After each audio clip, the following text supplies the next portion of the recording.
I'm a 29-year-old woman, and last weekend, I stood next to my 31-year-old stepsister as one of her bridesmaids. If anyone had taken a photo of us that night, they'd probably think we were close, maybe even best friends. Truth is, we've never been close, not even in the early days when our parents first got married. She made sure of that. Our parents got together when I was 15 and she was 17. It was one of those quick remarriages after messy divorces. No bonding sleepovers or heart-to-hearts.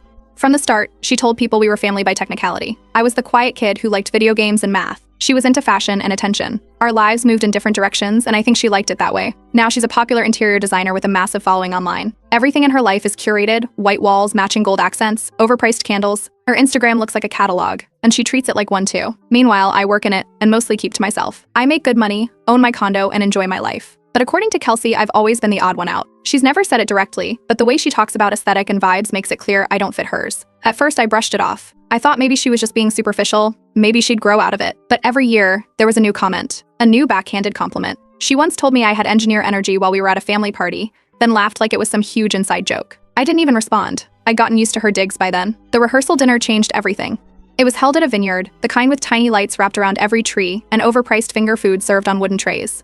Everyone dressed to the nines. Kelsey wore a white fitted dress that probably cost more than my entire monthly rent. Her fiancé's family had flown in from out of state, and the whole event felt like a performance. We were seated under a tent strung with fairy lights. People gave toasts, told stories, and made jokes. Some were actually funny. Then Kelsey stood up. She had already had at least 3 glasses of wine. Her face was flushed, and her words were starting to drag a little.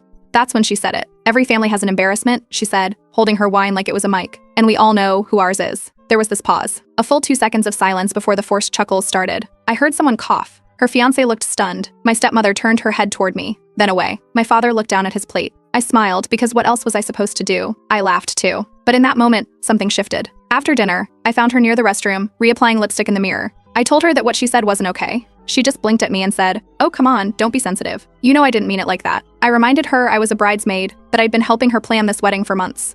She just shrugged and said it was all a joke, that I needed to relax. Then she walked off before I could say anything else. That's when I knew I was done. I hadn't even wanted to be in the wedding. Kelsey didn't ask me directly. Our parents basically guilt-tripped me into it. I handled transportation for her elderly relatives, booked a last-minute shuttle when one company canceled, covered the missing share for her bachelorette weekend when one of her friends bailed. And still, she treated me like a charity case she didn't ask for. Her wedding had to be flawless. Every table setting, every photo angle, every guest outfit, curated and approved. She had a Google Doc for preferred tones and dresses. She made her bridesmaids wear muted pastels, said bold colors would disrupt the visual flow. That was the kind of person she was. It wasn't about love. It was about the optics. And I knew things that didn't fit the image she wanted to project. I knew her fiancé's family leaned conservative and probably wouldn't love some of the not-so-subtle jokes she had in her vows. I knew she once called his mother an off-brand Etsy craft witch after a brunch. I knew her favorite style